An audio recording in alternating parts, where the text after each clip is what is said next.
कुछ भी जहाँ ना था कल तक तेरा मेरा, वहाँ आज रिश्तों का सौदा होने लगा। चलने लगा इंतकामों का सिलसिला।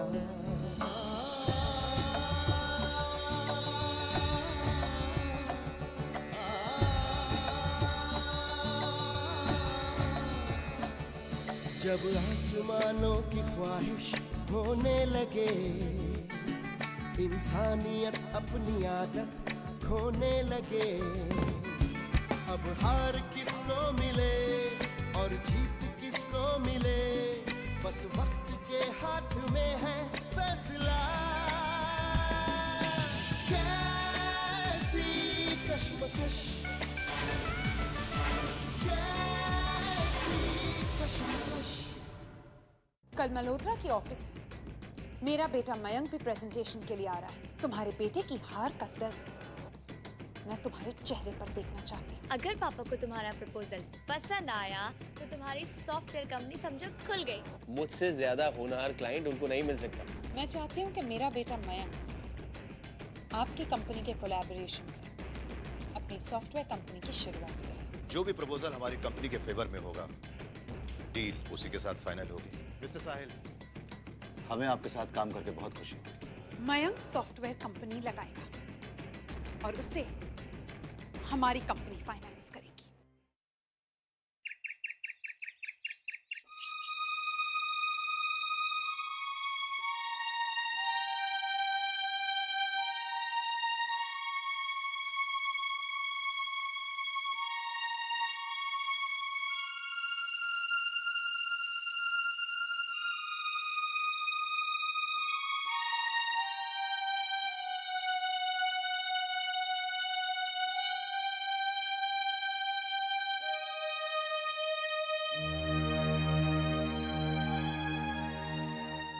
क्या सोच रही हो दुल्हन? कुछ नहीं दयामा, कुछ भी तो नहीं। तुम्हारे लब जब खामोश होते हैं और तुम्हारी आंखें जब मेरे बेटे वरुण की तस्वीर देख रही होती हैं, तो मैं फौरन समझ जाती हूँ कि जरूर तुम्हारे मन में कोई दर्द पैदा हुआ है जिसे तुम किसी के साथ बांटना नहीं चाहती। कुछ नहीं माँ, कुछ नहीं है। देखो, अगर तुम अपना दर्द बांटना नहीं चाहती तो मैं कुछ पूछूंगी भी नहीं, लेकिन इस तरह अपने मन में दर्द को रखना वो भी तो ठीक नहीं है ना। मैं मानती हूं कि हमारा कोई खून का रिश्ता नहीं है। इस घर में तो मैं दाई की हैसियत से आई थी, लेकिन वरुण ने मुझे अपनी मां का दर्जा दिया। वैसे मेरा तो मजहब ही अलग था,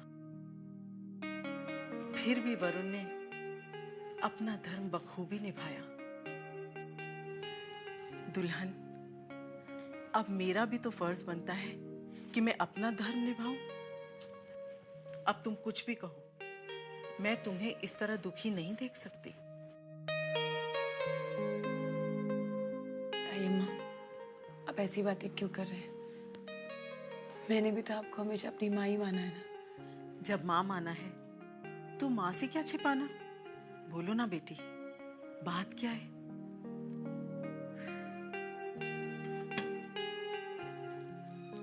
पता नहीं दाईमा, तकदीर हमसे क्या चाहती है। बार बार मुझे उस रास्ते पर लाकर खड़ा कर देती है जिस रास्ते पर मैं जाना नहीं चाहती। क्या हुआ? साहिल की जीत मयंक की हार का कारण बन गई है, और मैं जानती हूँ मंदिरा इस बात को बर्दाश्त नहीं कर पाएगी। मुझे आगे सिर्फ वही दिखाई देता है, एक कभी न खत्म होने वाली लड़ाई की शुरुआत, जिसका अंजाम सिर्फ बर्बादी है और कुछ नहीं।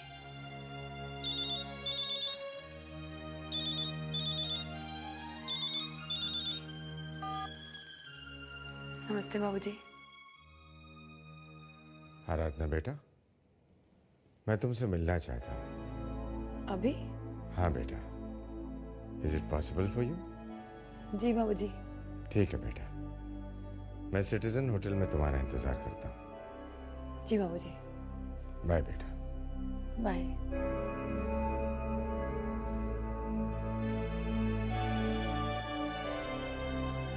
क्या बात है? पता नहीं दादी माँ, बाबूजी ने मिलने के लिए कहा है। क्या बात है?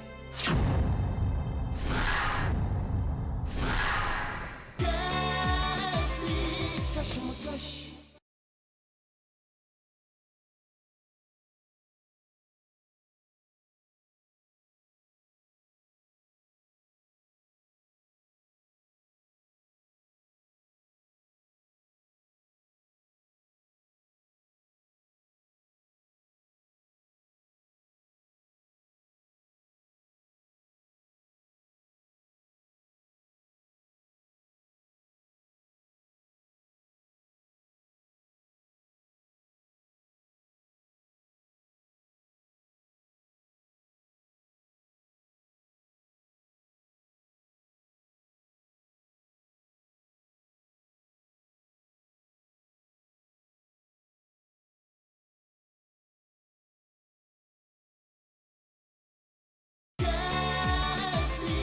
कशमकश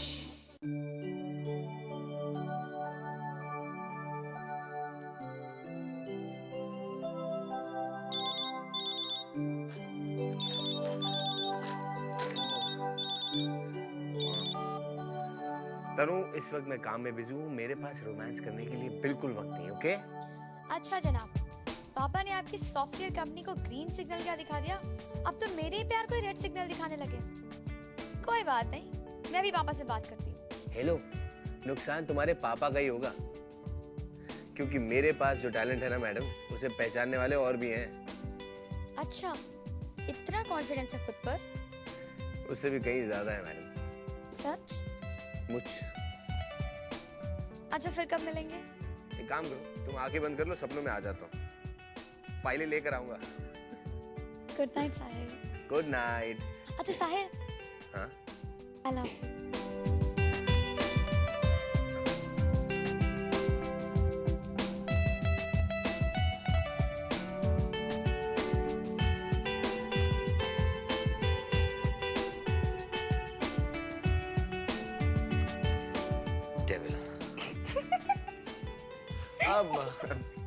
पूर्वा, तुम कब आई?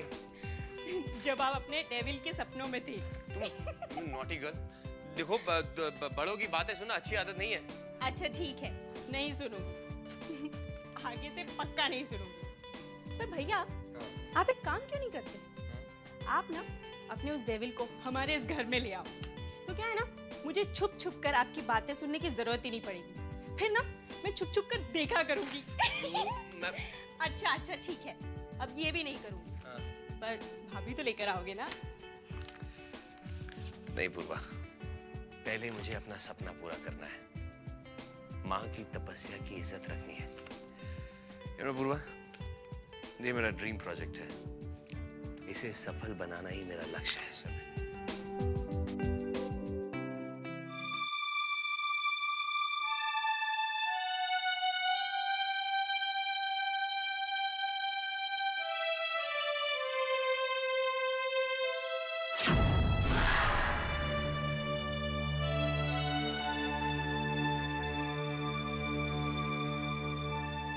खुश रहो बेटा।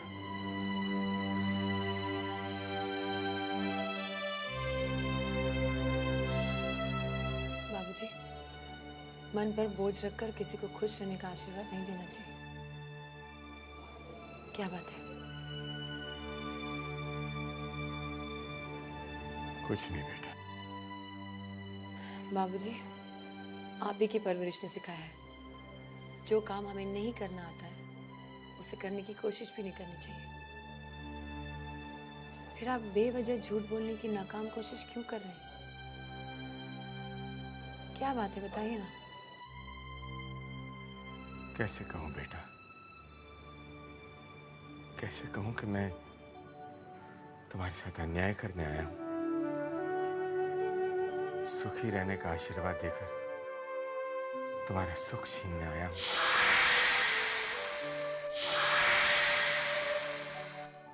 तुम्हारी खुशियां छीनने आया हूं।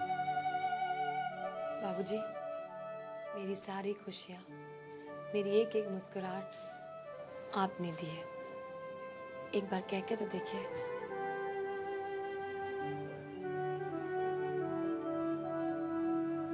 बेटा, विक्रम मल्होत्रा के साथ तुम्हारी सॉफ्टवेयर कंपनी की जो तुमने डील की है ना, उसमें तुम अपने हाथ पीछे कर लो।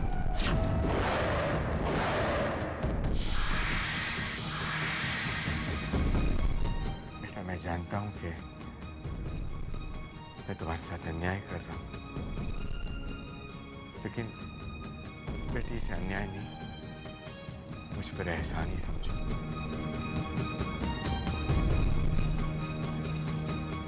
ऐसा कहकर तो आपने पराया बना दिया बाबूजी। मैं आपको वचन देती हूँ, आपकी बेटी वही करेगी जैसा आप चाहें।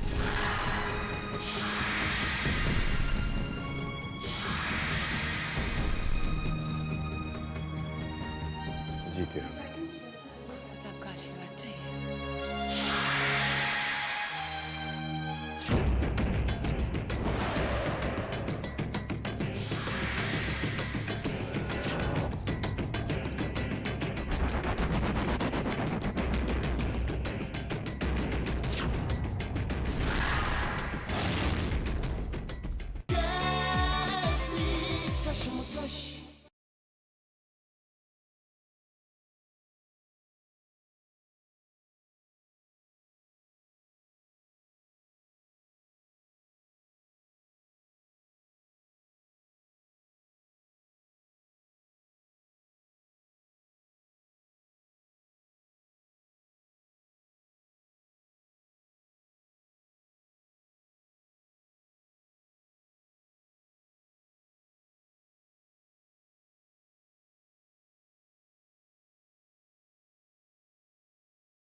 बाबूजी उठिए ना, कुछ बोलते क्यों नहीं बाबूजी?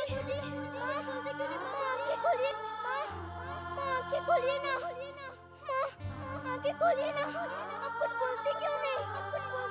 खोलिए ना, आंखें खोलिए ना, क्यों नहीं? कभी नहीं बोली। आज से मैं हूँ तुझे।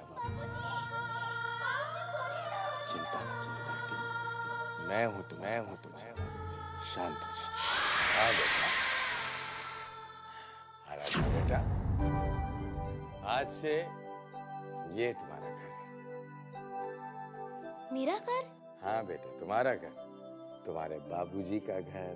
हाँ पापा, ये कौन है? बेटा, ये आराधना है, तुम्हारी बहन। मेरी बहन? हाँ बेटा, आज से ये हमारे घर में ही रहेगी।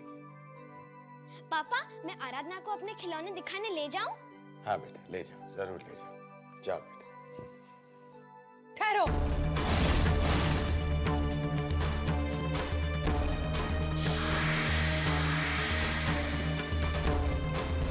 अनाथाश्रम में जगह कम थी जो इसे यहाँ ले आए?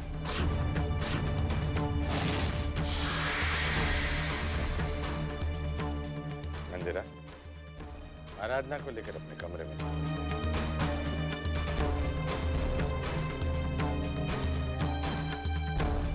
राजदीप, तुमने मेरे सवाल का जवाब नहीं दिया। मुझे इसकी जरूरत महसूस नहीं हुई। ये लड़की इस घर में नहीं रहेगी। मैं फैसला कर चुका हूँ कि आराधना अनाथ आश्रम में नहीं रहेगी। तो मेरा भी फैसला सुन लो। मैं ये हरगिज बर्दाश्त नहीं कर सकती कि इस लड़की का साया भी मेरी बेटी पर पड़े।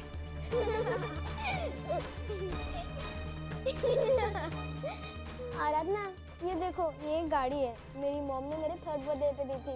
ये मत भूलो देवियन कि इस लड़की के सर से उसके माँ बाप का साया तुम्हारी वजह से उठा है। उसका हर जाना भर चुकी हूँ मैं। पूरी रात हवालात में रहकर गुजारी है मैंने। पूरी रात जो जिल्लत और तकलीफ मैंने उठाई है, वो सजा क्या कम है मेरे लिए?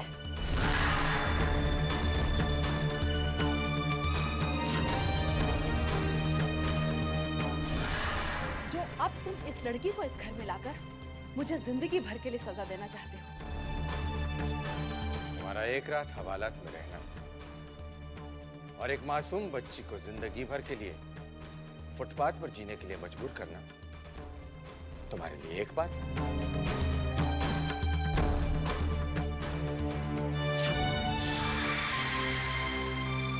वो गरीब माँ बाप तुम्हारी लापरवाही की वजह से तुम्हारी गाड़ी के नीचे दबकर मर गए, उनकी मौत तुम्हारी एक दिन के हवालात से छोटी है।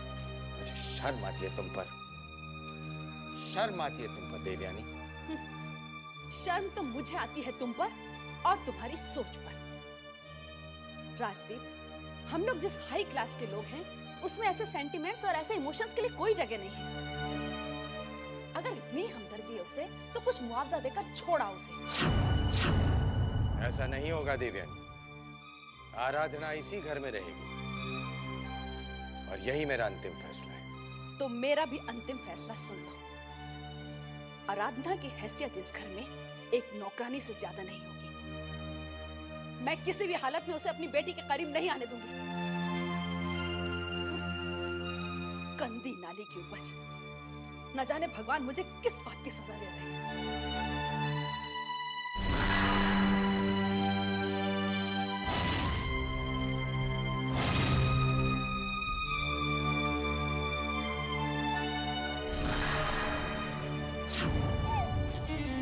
मम्मा की बात का बुरा मत मानना आराधना। मम्मा चाहे जो भी कह ले, मैं हमेशा तुम्हारा साथ दूंगी।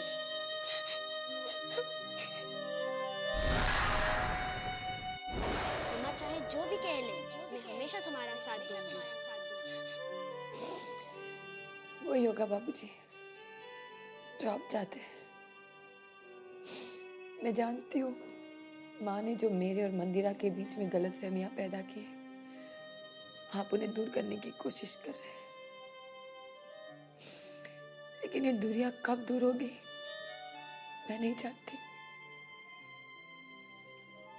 मैं सिर्फ इतना जानती हूँ बाबूजी कि आपकी बेटी आराधना हमेशा आपके फैसले में आपका साथ देगी, हमेशा।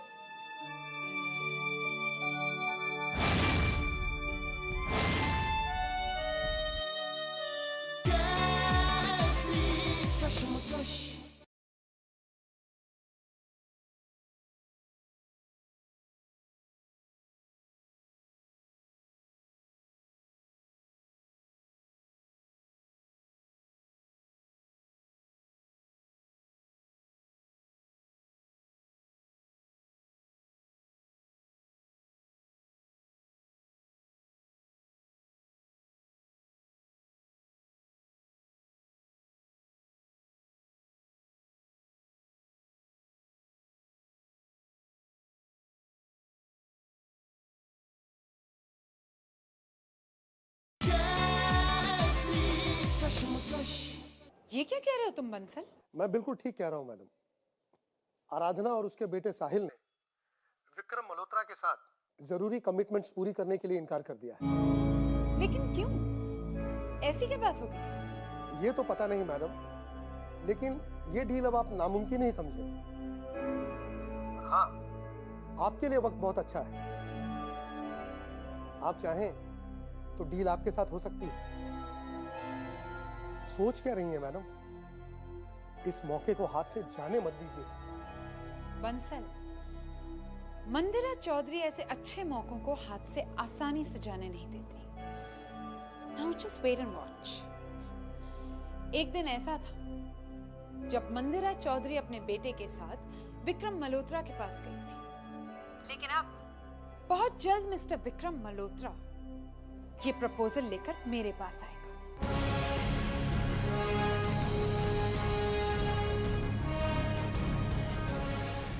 कैसा प्रपोजल मंदिरा? मयंक की सॉफ्टवेयर कंपनी का। ये तो उसके लिए बहुत जरूरी है। मिस्टर मल्होत्रा का प्रपोजल खोने के बाद वो वैसे ही बहुत उदास रहता है। मैं जानती हूँ मामा, लेकिन अब उम्मीद ही नहीं बल्कि पूरा यकीन है मुझे कि ये प्रपोजल फिर से मयंक को ही मिलेगा। वो कैसे? वो तो साहिल के साथ। कुछ नहीं किया मम्मा, कुछ भी नहीं किया। मैं समझी नहीं। मम्मा, बहुत जल्द आपको ये खुशखबरी मिलेगी कि मयंक चौधरी और मल्होत्रा इंडस्ट्रीज पार्टनर हो गए। इससे ज्यादा खुशी की बात और क्या हो सकती है? मयंक सुनेगा तो खुशी से पागल हो जाएगा। यही तो मैं भी चाहती हूँ मम्मा, कि मयंक खुशी से झूम उठे और साहिल अपनी किस्मत को रोएगा, जरूर रोएगा। उसने मेरे मयंक को बहुत सताया है। बस मम्मा, अब आप मेरा कमाल देखते जाइए। एक दिन मैं प्रपोजल लेकर विक्रम मल्होत्रा के पास गई, लेकिन अब मिस्टर मल्होत्रा प्रपोजल लेकर मेरे पास आए। भगवान करे ऐसा ही हो। ऐसा ही होगा। कभी मिस्टर मल्होत्रा मयंक की जरूरत है, लेकिन अब मयंक उनकी जरूरत है। मैं भी देखती हूँ कि मिस्टर मल्होत्रा बिजनेस की बिसात पर कौन सी चाल चलने वाली है।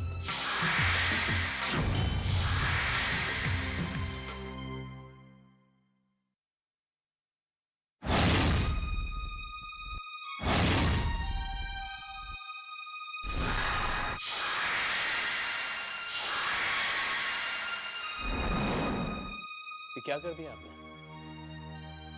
इतना बड़ा फैसला कर लिया? अरे कम से कम एक बार मुझसे बात तो कर लेनी चाहिए थी। मैंने जरूरी नहीं समझा कोई भी फैसला करने से पहले मुझे तुमसे बात करनी। अरे लेकिन क्यों किया आखिर आपने ऐसा? मैं पूछ रहा हूँ क्यों किया आखिर? ऊंची आवाज में बात करना कब से सीखा है तुमने? शायद तुम्हें एहसास नहीं कि तुम अपनी माँ से बात करें। ये मेरे सवाल का जवाब नहीं हुआ। आप साफ साफ क्यों नहीं कहती कि उस चौधरी? खबरदार उनके खिलाफ एक शब्द भी बुला तो। नहीं कहूंगा। आज के बाद उनके क्या, उस घर के बारे में एक शब्द भी नहीं कहूंगा मैं, क्योंकि मैं समझ चुका हूं कि मेरी मां के लिए उस घर से रिश्ता उसके बेटे के फ्यूचर, उसकी खुशियों से कहीं ज्यादा प्यारा है। नहीं ऐसा।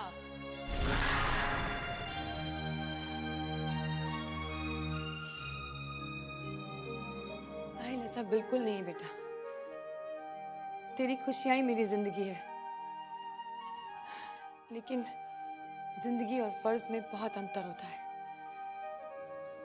तो ठीक है, आप अपना फर्ज निभाइए, मेरी क्या जरूरत है? साहिल, कहाँ जा रहे? मुझे जाने दीजिए दायबा। भैया, क्या हो गया आपको? दिमाग खराब हो गया है मेरा। भैया पर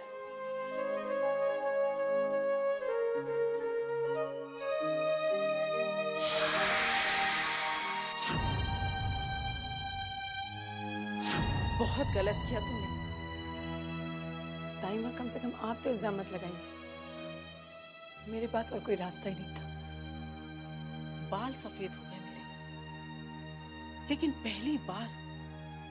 पहली बार मैंने एक माँ को फर्ज के लिए अपनी बेटे की खुशियों को दफनाते हुए देखा है।